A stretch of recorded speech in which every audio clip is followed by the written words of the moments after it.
अन्नदायिनी भारत माता पवित्र शब्दों।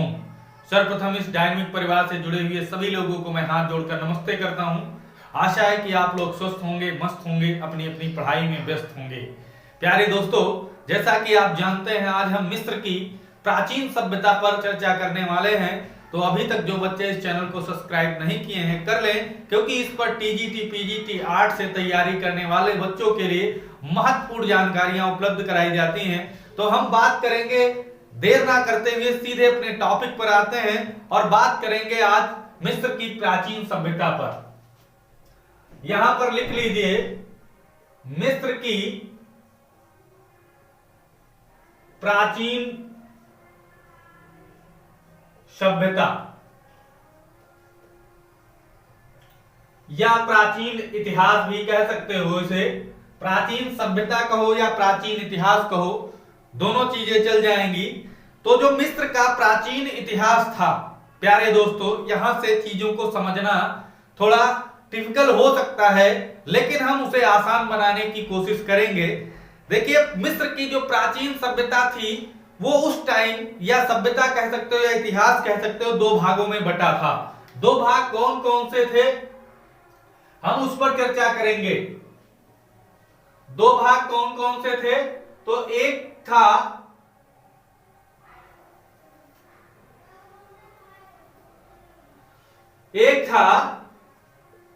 ओल्ड किंगडम, दूसरा था न्यू किंगडम। ये दो भागों में वहां का प्राचीन इतिहास बटा हुआ था। इसमें कुछ राजवंश आते थे और कुछ राजवंश बाद में इसमें आए हैं। तो हम पहले यहां से चालू करेंगे, यहां से पढ़ना चालू करेंगे और वहां तक चलेंगे। जो जो भी इसमें महत्वपूर्ण होगा उस पर हम चर्चा करने वाले हैं अच्छी तरीके से। तो इसके अंतर्गत जो राजवंश आते हैं वो 1 से 10 राजवंश आते हैं, लेकिन महत्वपूर्ण है 3 से 6 राजवंश महत्वपूर्ण है। तो उन पर हम चर्चा करने वाले हैं। लेकिन 1 से 10 इसमें आते हैं, लेकिन यहां पर समझना है 10 आते तो हैं लेकिन सब महत्वपूर्ण नहीं होते हैं। जो महत्वपूर्ण है वो 3 से 6 हैं। तो 3 से 6 को हम अच्छी तरीके से पढ़ने वाले हैं। और यहां पर अगर चाहेंगे तो हम थोड़ी बहुत जानकारी 1 से 10 तक भी दे देंगे, लेकिन अधिक जानकारी आपको यहां से रहना है। देखिए, तैयारी सभी करते हैं, लेकिन तैयारी में यह भी ध्यान रखना है, आप कला की तैयारी करते हैं, इतिहास की तैयारी नहीं करते हैं। जिस तैयारी को आप करते हैं उसमें ध्यान रखिए। अगर आप इतिहास पढ़ने बैठ जाएंगे तो इतिहास ही पढ़ते रहेंगे, फिर आपको इतिहास में ही चले जाएंगे। लेकिन आप कला की तैयारी करते हैं, कला के महत्वपूर्ण तथ्यों पर ध्यान रखें, अन्य चीजों पर ध्यान ना रखें। ललित कलाएं कितनी होती हैं? जिन टॉपिक में ललित कलाओं के वो 5 अंश झलकते हैं, 5 अंश आपको दिखाई देते हैं, जैसे चित्रकला, मूर्ति कला, काव्य कला, संगीत कला, स्थापत्य कला। अगर ये 5 चीजें उस तथ्य के अंतर्गत आती हैं तो वो आपके लिए इंपॉर्टेंट है। अन्यथा वो इतिहास की चीजें आप पढ़ना छोड़ दीजिए। तो हम वही चीज यहां पर समझाने की कोशिश कर रहे हैं कि 1 से 10 राजवंश ओल्ड किंगडम में आते हैं, लेकिन महत्वपूर्ण आपके 3 से 6 राजवंश हैं, जिस पर हम चर्चा करेंगे। एक न्यू का आता है, उसको भी हम समझेंगे। एक न्यू में जो महत्वपूर्ण है उसको भी समझेंगे। तो हम चलते हैं, पहले ओल्ड किंगडम को देखते हैं। अब हम बात करते हैं पहले से। ओल्ड किंगडम में पहला जो राजवंश होता है उसे पहले और दूसरे को, तो पहला और दूसरा, क्योंकि ये अधिक महत्वपूर्ण नहीं है तो इसको हम डायरेक्टली ऐसे ही देख लेते हैं। पहला और दूसरा राजवंश लिख लेते हैं, राजवंश। ये इसका टाइम पीरियड देख लेते हैं तो ये 3000 से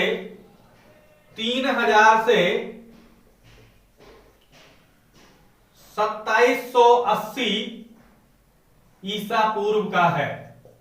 ये टाइम पीरियड किसका? पहला और दूसरा राजवंश। जो पहला और दूसरा राजवंश है वो 3000 से 2780 ईसा पूर्व इसका टाइम पीरियड माना जाता है। और इसको थीनी राजवंश के नाम से भी जानते हैं, थीनी राजवंश। थीनी राजवंश अगर पूछा जाए किसे कहते हैं तो पहला दूसरा जो राजवंश होता है उसे थीनी राजवंश के नाम से जानते हैं। ये चीज ध्यान रखें। इस टाइम या कह सकते हो इस समय मकबरों को मस्तबा कहा जाता था। पहले बता चुके हैं ना, मस्तबा कहा जाता था। आपको बता चुके हैं मस्तबा, रेत के जो वो बनाए जाते थे चबूतरे, तो उनको मस्तबा कहा जाता था। तो किस टाइम में? पहला और दूसरा जो राजवंश था थीनी राजवंश के समय वो मकबरों को मस्तबा कहा जाता था। ये चीज यहां से आप लोग इंपॉर्टेंट है, ध्यान रखेंगे। और इस समय स्मारकीय शैली की प्रतिमाएं मिलती हैं। स्मारकीय, यहां पर थोड़ा स्मारकीय शैली की प्रतिमाएं मिलती हैं। ये भी चीज ध्यान रखेंगे। स्मारकीय शैली या स्मारक शैली से संबंधित मूर्तियां या प्रतिमाएं किस उसमें मिलती थी राजवंश में? तो थीनी राजवंश, ये ध्यान रखेंगे। अगला एक मूर्ति यहां से प्राप्त होती है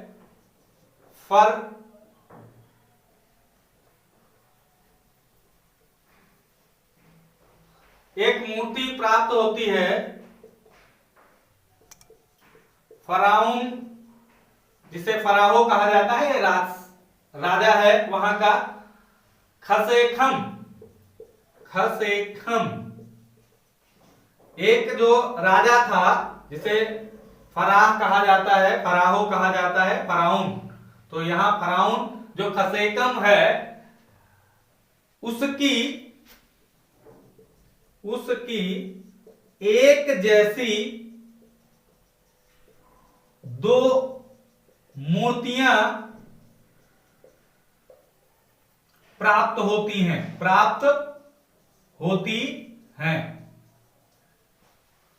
फराउन खसेखम जो था उसकी एक जैसी दो प्रतिमाएं प्राप्त होती हैं, जो ध्यान रखेंगे जो बसाल्ट पत्थर से निर्मित हैं, जो बसाल्ट पत्थर से निर्मित हैं। ये चीज ध्यान रखेंगे। और ये इनकी माप कितनी है? तो 40 सेंटीमीटर, ध्यान रखेंगे 40 सेंटीमीटर। तो अगर आ जाए क्वेश्चन खसेखम की मूर्ति किस चीज से बनी है, तो बसाल्ट पत्थर याद रखेंगे, या पत्थर से भी याद आ सकता है, तो ये ध्यान रखेंगे। उसकी माप कितनी है? तो 40 सेंटीमीटर है। और ये थीनी राजवंश के अंतर्गत आता है। तो ये यहां से महत्वपूर्ण था। अब हम बात करेंगे, पहला और दूसरा हो गया, अब तीसरे राजवंश की बात करेंगे। किसकी? तीसरे राजवंश की। यहां पर लिख लीजिए तृतीय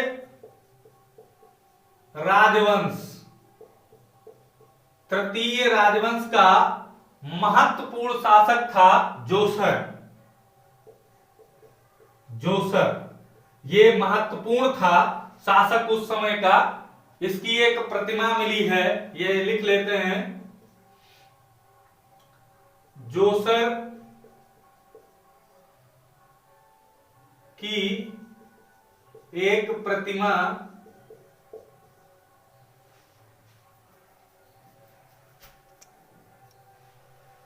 140 सेंटीमीटर की प्राप्त होती है, जो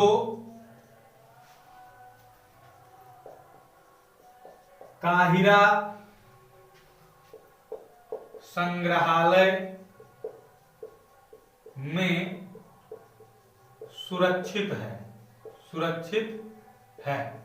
जोसर की एक प्रतिमा 140 सेंटीमीटर की प्राप्त होती है, जो कहां सुरक्षित है? तो काहिरा संग्रहालय में, ध्यान रखेंगे, काहिरा संग्रहालय में सुरक्षित है। ये चीज आप लोग ध्यान रखेंगे। और इसको तृतीय राजवंश से महान ये राजवंश माना जाता है। क्यों माना जाता है? तो हम यहां से बात करेंगे। इसका टाइम पीरियड पहले दूसरे का तो आपने देख लिया, अब इसका भी देख लो। तो 2780 से ये 2600 कितना मान 2660 ईसा पूर्व तक ये टाइम पीरियड माना जाता है। तो टाइम पीरियड महत्वपूर्ण नहीं है, यहाँ की चीजें महत्वपूर्ण है। तो जोसर क्यों प्रसिद्ध था? तो ध्यान रखेंगे, इसने सर्वप्रथम पत्थर स्थापत्य का विकास किया।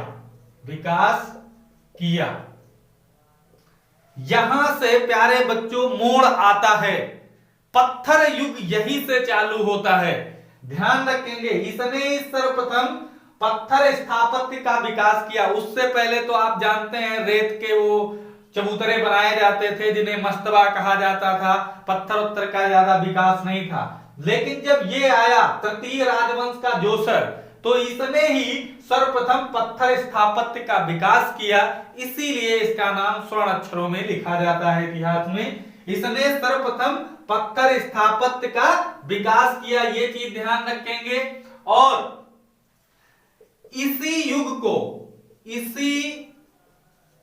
को पिरामिड युग भी कहा जाता है। क्यों कहा जाता है? क्योंकि यहीं से पिरामिड की नींव पड़ी थी। इसने ही एक पहला पिरामिड बनवाया था। इसलिए प्यारे बच्चों ध्यान रखेंगे, इसी युग को पिरामिड युग कहा जाता है। इसने जो पिरामिड बनवाया था उसे स्टेप पिरामिड या सीढ़ीदार पिरामिड कहा जाता है। ये चीज ध्यान रखेंगे, स्टेप पिरामिड या सीढ़ीदार पिरामिड किसने बनवाया था? तो जोसर ने बनवाया था। इसीलिए ये पहला पिरामिड है। इसीलिए इस युग को पिरामिड युग के नाम से भी जाना जाता है। और इसने पत्थर स्थापत्य का विकास भी किया। तो यहां से जोसर बहुत महत्वपूर्ण है। और ये जो स्टेप पिरामिड है, ये ध्यान रखेंगे, ये सक्कारा में स्थित है। कहां? लिख लीजिए यहां पर, सक्कारा में स्थित है। ये भी चीज ध्यान रखेंगे। स्टेप पिरामिड कहां है, या सीढ़ीदार पिरामिड जिसे कहा जाता है, वो कहां है? तो सक्कारा में स्थित है। और जोसर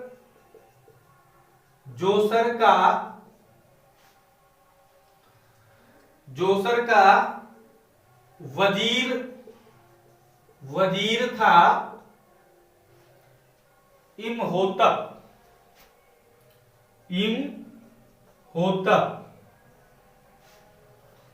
जोसर का वजीर था इमहोतप। इसी ने सर्वप्रथम पिरामिड को अपने सानिध्य में बनवाया था। देखिए, अब राजा महाराजा थोड़े ना कोई कार्य करवाने जाते हैं, तो ये वजीर जो इनका था, क्या नाम था? इमहोतप। क्या नाम था? ये ध्यान रखेंगे, इमहोतप जो था, इसने अपने सानिध्य में रहकर इस स्टेप पिरामिड का निर्माण करवाया था। इसलिए प्यारे बच्चों ध्यान रखेंगे, इसे जो है, ये भी चीज ध्यान रखेंगे, इसीलिए इमहोतप को इतिहास का प्रथम वास्तुशिल्पी कहा जाता है। प्रथम वास्तुशिल्पी कहा जाता है। इमहोतप का नाम सुना होगा, ये वही है। इमहोतप कौन है? जो जोसर का वजीर था, और इसने ही सर्वप्रथम पिरामिड को अपने सानिध्य में बनवाया था। तो ये चीज यहां से महत्वपूर्ण थी, किसके? जोसर के टाइम पीरियड की। तो तृतीय राजवंश का एक ही शासक आपको ध्यान रखना है, कौन सा? जोसर। कौन? जोसर। जोसर ने ही ये सारे अपने महत्वपूर्ण कार्य किए। तो इसको अच्छी तरीके से आप लोगों को पढ़ना है। अब चलते हैं चतुर्थ राजवंश पर। अब प्यारे बच्चों यहां पर डाल लेते हैं चतुर्थ राजवंश। ये भी आपके लिए महत्वपूर्ण है, इसको अच्छी तरीके से देखेंगे। इसका जो एक राजवंश था, उसका शासक था स्नेफेरू।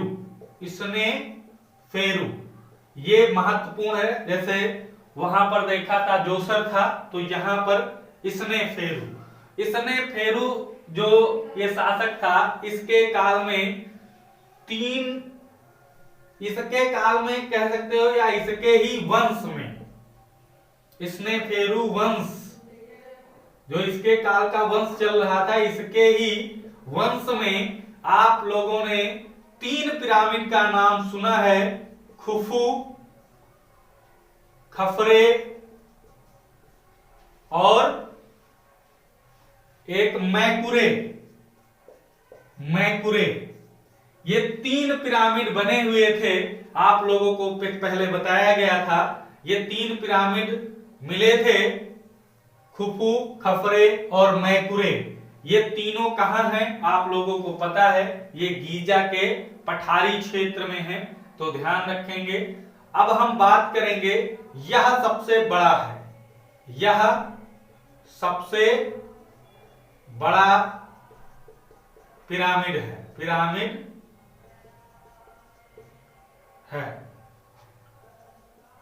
यह मध्यम पिरामिड है।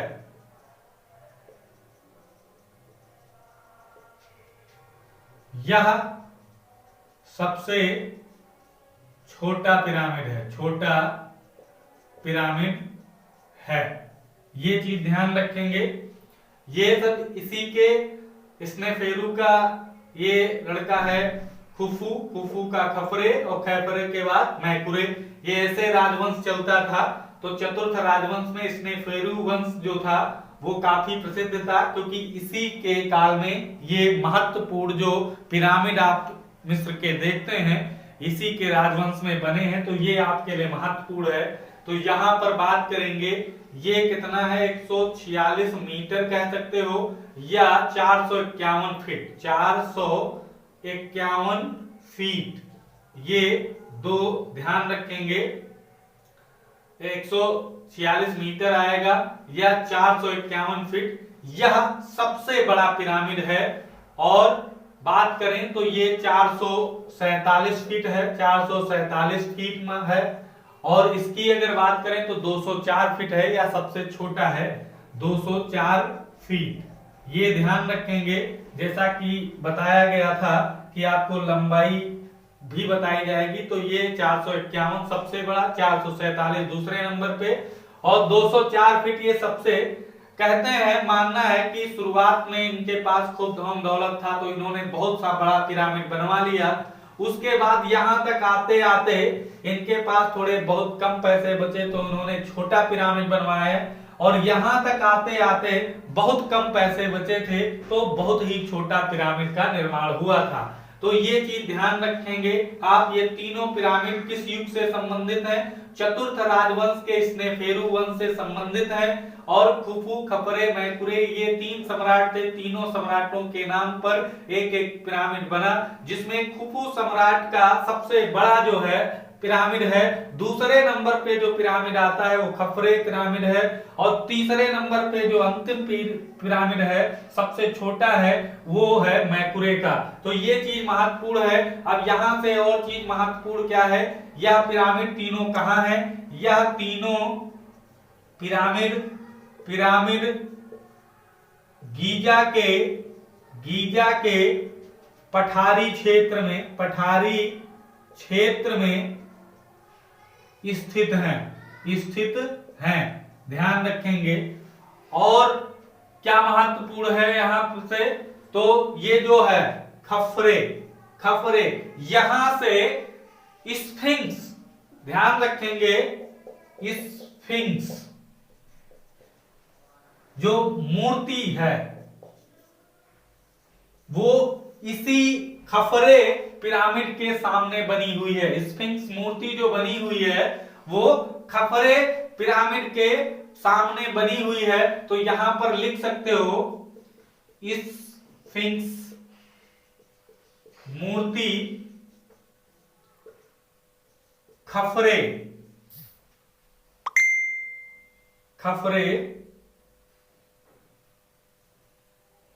पिरामिड के सामने बनी है। अब यहां पर समझ लेते हैं स्फिंक्स मूर्ति में होता क्या था। तो इसमें पूरा शरीर शेर का होता है, या सिंह लिख सकते हो, सिंह का होता है। और सर जो होता है या चेहरा वो मनुष्य का होता है, मनुष्य या मानव का कह सकते हो, मानव। तो ध्यान रखेंगे पूरा शरीर शेर का या सिंह का और चेहरा मनुष्य का होता है। उसी मूर्ति को स्फिंक्स मूर्ति कहते हैं, स्फिंक्स मूर्ति कहा जाता है। तो ये कहां बनी है? इस खपरे पिरामिड के पास में बनी हुई है। और इसकी लंबाई अगर चौड़ाई की बात करें तो स्फिंक्स मूर्ति की, तो इसको यहां पर देख लेते हैं। तो यहां पर इसकी लंबाई लिख लेते हैं। लंबाई जो इसकी है तो 240 फीट है। कितनी? 240 फीट। ये ध्यान रखेंगे लंबाई। अगर ऊंचाई की बात करें, ऊंचाई तो ये 66 फीट है। कितनी? 66 फीट है। और चेहरा जो है वो 13.5 है।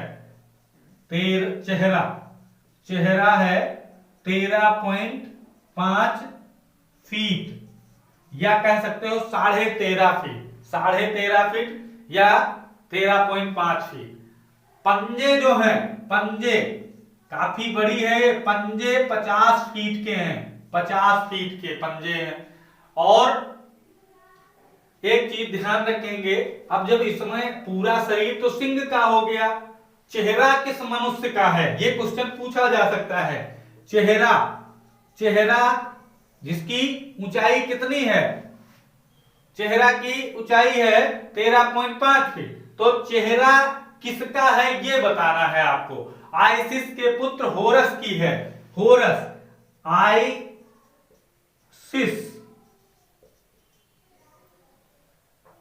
यहां पर आइसिस के पुत्र होरस की है। होरस की का है की रे चेहरा है ना, तो चेहरा पुरलिंग आता है।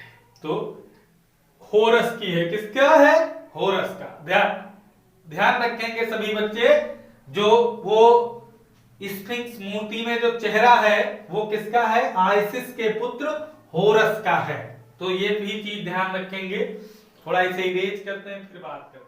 अब प्यारे बच्चों, चतुर्थ राजवंश देख लिया।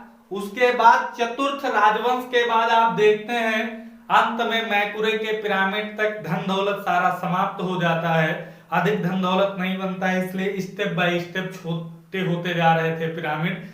तो ये चतुर्थ वंश के बाद चतुर्थ राज्य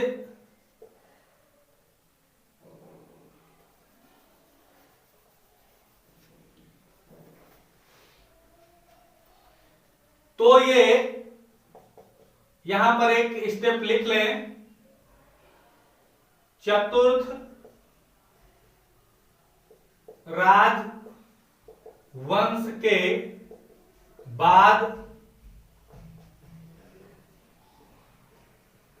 पिरामिड का निर्माण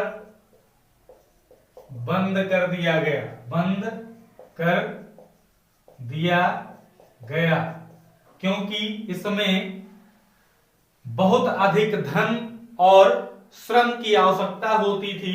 तो ये चीज ध्यान रखेंगे, चतुर्थ राजवंश के बाद पिरामिड का निर्माण बंद हो जाता है क्योंकि इसमें धन और श्रम की बहुत अधिक आवश्यकता होती थी। तो ये चीज ध्यान रखेंगे। बाद में मध्यम वर्ग के मंदिर बनवाए जाने लगे। बाद में मध्यम वर्ग के सिर्फ मंदिरों का निर्माण होता था, लेकिन इतने बड़े पिरामिडों का निर्माण नहीं होता था।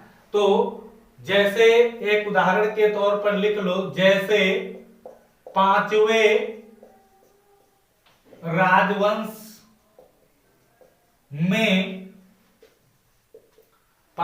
राजवंश में बना अबू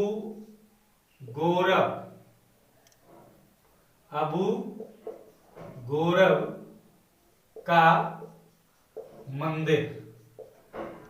ये अबू गोरब का जो मंदिर है ये कौन से राजवंश में बना? तो यहां पर आप देख सकते हैं कौन से, पांचवें राजवंश में बनता है अबू गोरब का मंदिर। तो मध्यम वर्ग के मंदिरों का निर्माण शुरू किया गया।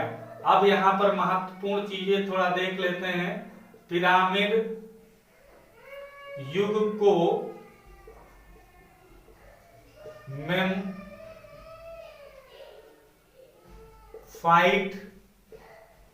मेम्फाइट शैली भी कहा जाता है। पिरामिड जो युग है उसको मेम्फाइट शैली भी कहा जाता है। ये एक महत्वपूर्ण चीज ध्यान रखना है। एक खफरे की मूर्ति प्राप्त होती है जो डायोराइट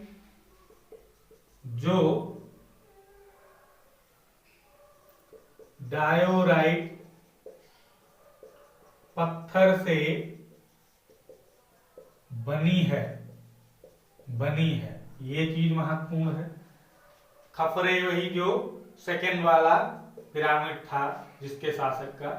और बात करें रहोतप तथा उसकी पत्नी नाफ्रेत रहोतप तथा उसकी पत्नी नाफ्रेत की प्रतिमा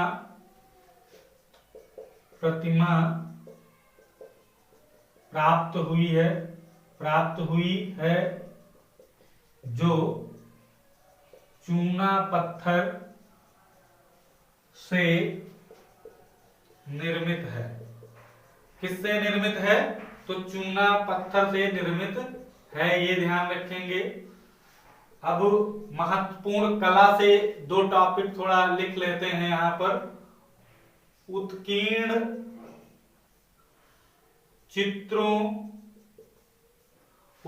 चित्रों को रंगने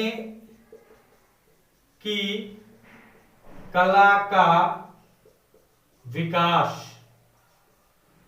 उत्कीर्ण चित्रों को रंगने की कला का विकास इसी युग से हुआ। इसी युग से हुआ, ये चीज ध्यान रखना है। और मिस्र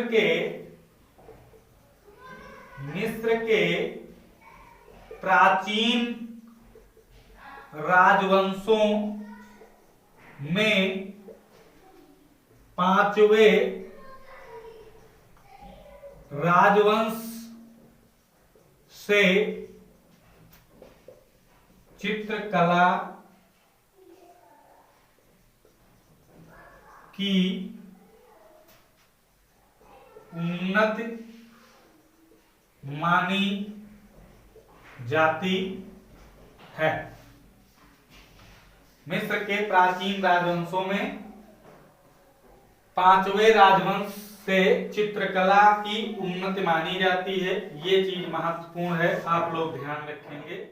यहां पर अब प्यारे बच्चों वो ओल्ड किंगडम में बात समाप्त होती है। अब हम बात करते हैं न्यू किंगडम। इसके एक शासक हुए हैं, उनके वंश में अहमोज जो एक वंश आया है, वंश कह सकते हो, अहमोज वंश। इसमें दो शासक महत्वपूर्ण हैं। तो दोनों में एक, क्योंकि महत्वपूर्ण इसलिए हैं क्योंकि एक जैसे नाम है। जैसे एक है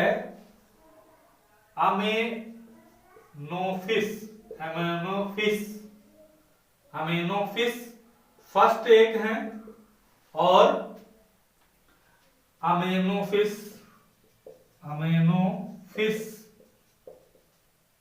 फोर्थ। ध्यान रखेंगे, फोर्थ, ये फोर्थ और फर्स्ट। तो ये तो इनके नाम की वजह से प्रसिद्ध हैं, ये चीज ध्यान रखेंगे। अमेनोफिस फोर्थ जो है वो इंपॉर्टेंट है, लेकिन जो है अमेनोफिस क्योंकि इनका नाम है, बच्चे कंफ्यूज हो जाते हैं, तो ध्यान रखेंगे, महत्वपूर्ण ये हैं। तो इनके बारे में देखते हैं क्या है। तो इनका नाम प्यारे बच्चों अमेनोफिस फोर्थ था, लेकिन यह यहां पर लिख देते हैं, इनका मिटा देते हैं, यहां पर ध्यान रखना, क्योंकि इनका नहीं है, इनका है। यह सूर्य देवता के अनन्य भक्त थे, या सूर्य देवता के अनन्य भक्त थे, उन्हीं की भाव श्रद्धा में हमेशा लीन रहते थे। तो इन्होंने अपना नाम बदल लिया प्यारे बच्चों, थोड़ा प्रभावित होकर के इन्होंने अपना नाम बदल लिया। नाम बदल कर इन्होंने अखनाटेन रख लिया। अखनाटेन रख लिया। अब बात करें, इनकी एक पत्नी भी थी। इनकी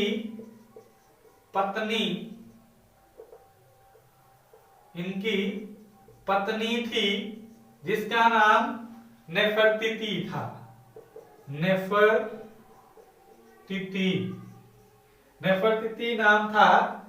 इसने जब इनके पतिदेव महोदय ने नाम बदला तो इन्होंने भी नाम बदला। नाम बदल कर इन्होंने जब रखा नाम बदल करके, तो क्या रखा है, नेफरुएटन,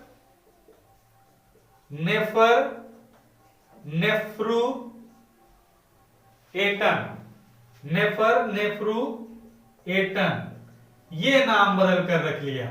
नेफरतिति से नेफरुएटन रख लिया। कौन? इनकी पत्नी। इन्होंने जब अपना नाम बदल के अखनाटेन रख लिया, तो इन्होंने भी नाम बदला, नेफरुएटन रख लिया। ये ध्यान रखना। और यहां पर इनकी राजधानी, राजधानी क्या थी? राजधानी थी इनकी अल अमजना, नाम याद रखना है, अल अमजना, ये इनकी राजधानी थी। इसका भी नाम बदल दिया, इसका भी नाम बदल दिया, बदल दिया। ये बदलू ही थे, हर चीज का नाम, अपना, अपनी पत्नी, अपनी स्टेट या कैपिटल का भी नाम बदल दिया। तो अल अमजना के नाम पर क्या रख दिया? तो अकटेटन, अकटेटन कर दिया, कर दिया। क्या नाम हो गया? अकटेटन। इनकी राजधानी का नाम क्या था? अकटेटन। और इनकी पत्नी ने नाम बदल कर क्या रखा? नेफर, नेफ्रुएटन। और उन्होंने स्वयं अपना नाम क्या रखा? तो अखनाटेन रख लिया। तो इस तरह से ये अपने नाम बदले। और ये क्योंकि एक क्वेश्चन यहां से बनता है, इसलिए ये सारी चीज हमें बतानी पड़ी। एक क्वेश्चन यहां पर क्या बनता है हम वो बता देते हैं, ध्यान रखना है। एक क्वेश्चन महत्वपूर्ण ये बनता है, पूछा गया था, इसलिए यहां पर थोड़ा समझाना था और अधिक कोई जानकारी इसमें नहीं देनी थी। कौन सा क्वेश्चन था? ये क्वेश्चन था नेफरतिति का संबंध किस देश से है? देश से है, ये क्वेश्चन पूछा था। तो इसका आंसर आपको मिल गया होगा, क्या? मिस्र। कौन से? मिस्र के। तो नेफरतिति को अगर आप नहीं जान पाते तो फिर आप ये किस देश से हैं ये आप कैसे पता चला पाते? तो यहां पर ये चीज ध्यान रखते कि नेफरतिति का संबंध किससे देश से था? मिस्र के साथ था। तो ध्यान रखेंगे। और एक चीज इससे संबंधित है, तो नेफरतिति का एक शिल्प मूर्ति प्राप्त हुआ है। नेफरतिति का एक मूर्ति शिल्प प्राप्त हुआ है, जो कि वर्तमान में बर्लिन म्यूजियम में सुरक्षित है। तो प्यारे दोस्तों, अब इस तरह से इस मिस्र की प्राचीन सभ्यता या प्राचीन इतिहास पर चर्चा खत्म होती है। अब अगर आप कला पढ़ते हैं तो मिस्र से संबंधित जितने भी आपको क्वेश्चन कहीं से मिलते हैं, उन क्वेश्चनों को इस टॉपिक को पढ़ने के बाद हल करना। शायद ही एक क्वेश्चन ऐसा बचे जो आप नहीं जानते होंगे, अन्यथा एक भी क्वेश्चन आपसे नहीं बचेगा। तो प्यारे बच्चों, आज के वीडियो में इतना ही। कल फिर मिलेंगे नया टॉपिक लेकर के। तब तक के लिए जय हिंद, जय भारत।